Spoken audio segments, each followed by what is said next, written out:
Hello, my friends. It's great to be with you again here. And today I am going to talk to you about a favorite subject of mine, which is qualia. Qualia. So, you've heard about quantum entanglement. Today I'm going to talk to you about qualia entanglement. So, if you look up the literature on qualia, Qualia, and if you go to say authoritative sources like say Encyclopedia Britannica or elsewhere in the library, the definition of qualia is that qualia are subjective or qualitative properties of experience. Once again, qualia are subjective or qualitative properties of experiences. What it feels like experientially to taste garlic or smell garlic or see a red rose, and how is that experience, say, different from a white rose or a yellow rose. Likewise, for hearing a musical note played by a piano and hearing the same musical note played by possibly electronically.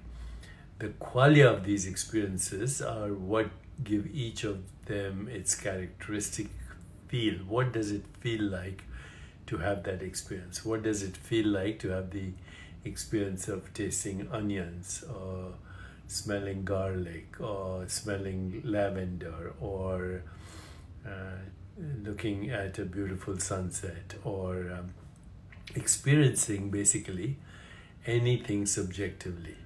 So think of qualia as units of experience. Think of qualia as intrinsic qualities of experience that are directly available to introspection, which means when you look inside with your mind's eye, and then you experience qualia. And these qualia are actually the sum total of all experience that a human being can have. They are the sum total of all experience a human being can have. So, a sensation is a qualia. A sound is a qualia. Clearing my throat, that sound is a qualia. An image is a qualia. A shape is a qualia. An appearance is a qualia, because an appearance is just shapes and forms and colors. They're synonymous. They appear on the screen of consciousness as images, mental images, but also as perceptual images. So any perceptual experience is a qualia. Going back to our acronym, sensations, that includes sense perceptions, images, feelings, and thoughts are all qualia. So qualia are often referred to as the phenomenal properties of experience, and experiences that have qualia are referred to as being phenomenally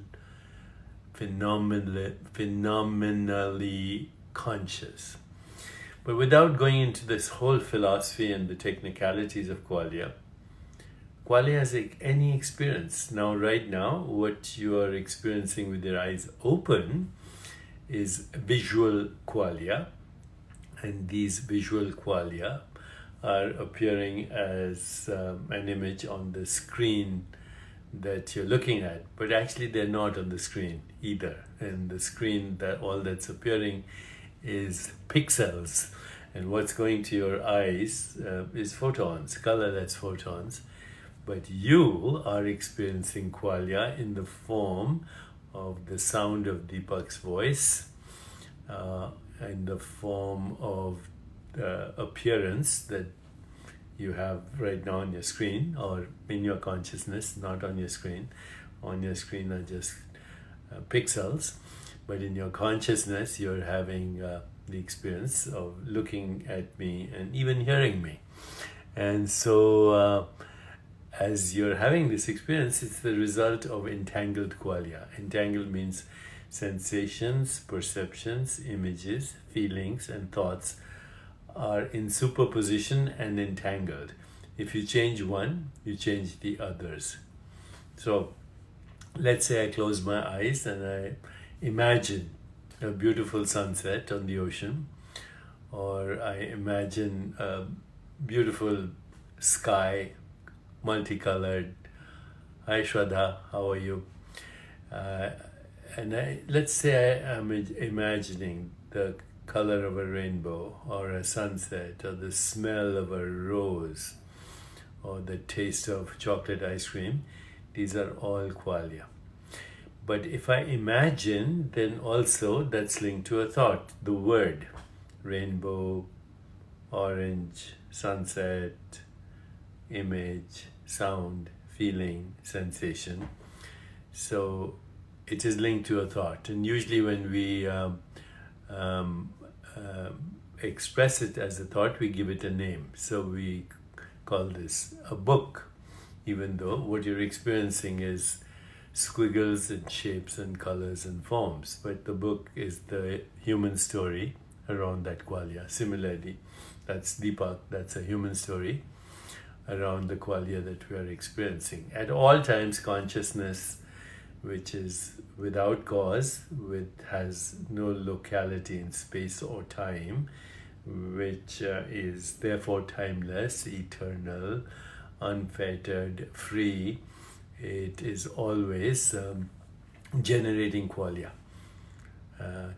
qualities of awareness, sensations, perceptions, images, feelings, thoughts. Now, based on this, depending on our conditioned mind, we actually say that's the mind, that's the intellect, that's the ego, that's the personality, that's a body, that's a thought, that's a sensation, that's an image. And then we can also identify with the story, and that's called karma. But qualia entangled, as soon as I say the word book, in this case I'm talking about book metahuman, there's a lot of associations with that word, and it evokes feelings, sensations, impressions, sensations, thoughts, and we identify them with them. We create a personal story around them, and we call it karma.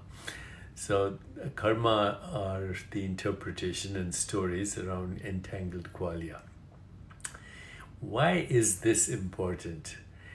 It's important, first of all, to know that qualia are entangled. Sensations, images, feelings, thoughts are entangled. You change one, you change all the others, which means that's your key to actually creating any experience consciously. Think of a word right now. Think of the word love, okay? Now think of someone that you love. Now imagine their face. Hear the sound of their voice. All these experiences are happening in a part of your being. In Sanskrit, it's called tanmatras. Tanmatras, Tanmatras, which means the subtle senses. This is a loud noise, but if you hear that noise in consciousness alone, no one else hears it, that's a tanmatra. And so for the five senses, we have the five subtle senses, the subtle sense of sound, the subtle sense of sensation, image, feeling, thought, on and on. What we call mind and body and intellect and emotions and ego personality, and even the world that's experienced through this filter of the conditioned mind or the ego, all of that, once again, all of that, mind, intellect, ego, physical body, tanmatras, subtle sensations, the physical world, all of that is actually entangled qualia interpreted as such. So mind, intellect, ego, personality, body, and that which we call the physical world are the activity of pure consciousness as that, the activity of pure consciousness as the ego, the activity of pure consciousness as the body, the activity of pure consciousness as the unified experience of that mind, body, and the universe it is experiencing. So who am I? Who are you? You are a conscious agent, or you might call yourself a soul, or you might say an entangled sentient being with entangled human qualia, having a human experience that is called the human body, the human brain, the human mind, the human personality, and the human appearance of the universe. So, what we have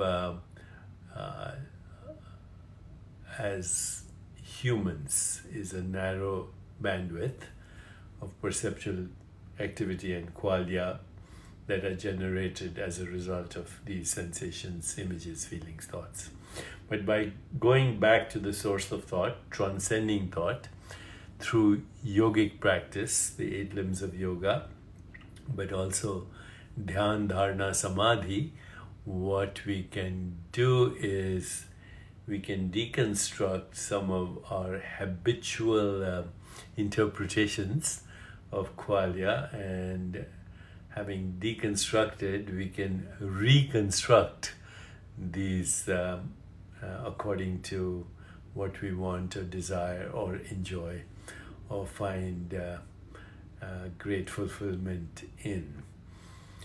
Reality, everyday reality, is the projection of qualia in human consciousness. Of course, we interact with other species as well, but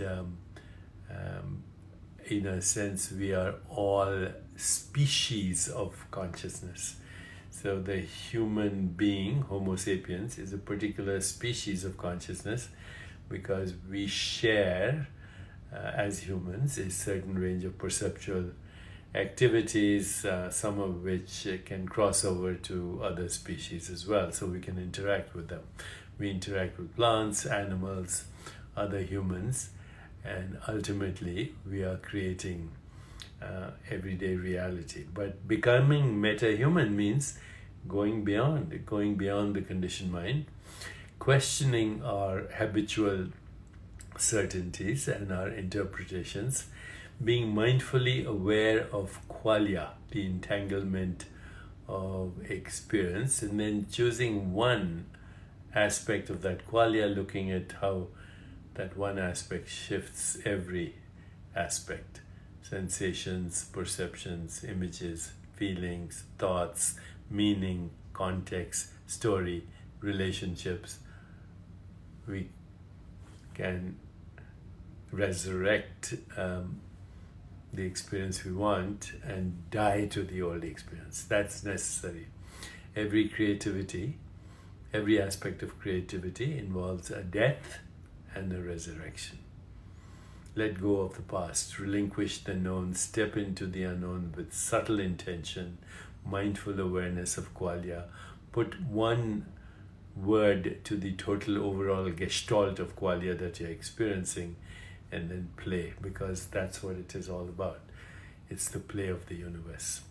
That's why in Sanskrit the world is called Leela, the play of the universe, and very frequently it's called Maya, which means the measurement out of infinity of finite experiences that come and go in the blink of an eye. The only continuity to them is the presence of our own being. Realizing yourself as a conscious agent, a soul, a being that is not in space-time but is generating qualia experiences and identifying with them and thus creating the idea of a body in the theater of space-time and causality. All our own play. All our own play. So Maya is also related to the word measurement, meter, matter, time, music. It's the play of the universe, our projected illusion. And since the world is such a mess, how can we actually together, you, me, and everyone in this ecosystem of relationships of love and joy and equanimity and peace, how can we together move to create that critical mass so we can manifest through the laws of attraction, which we generate ourselves as Qualia experiences? How do we move in the direction of a more peaceful, just, sustainable, joyful, and healthier world? So thank you for joining me, Katie. Thank you, Maha. Thank you, everyone. I have a busy day, but now that I've connected with you, Shraddha Dukia as well. She says Ekam. Ditto here. Ekam is the key. One reality, innumerable minds, innumerable modes of knowing, innumerable experiences in that one reality. And we are embedded as Qualia beings, entangled Qualia beings in that. Thank you. See you tomorrow.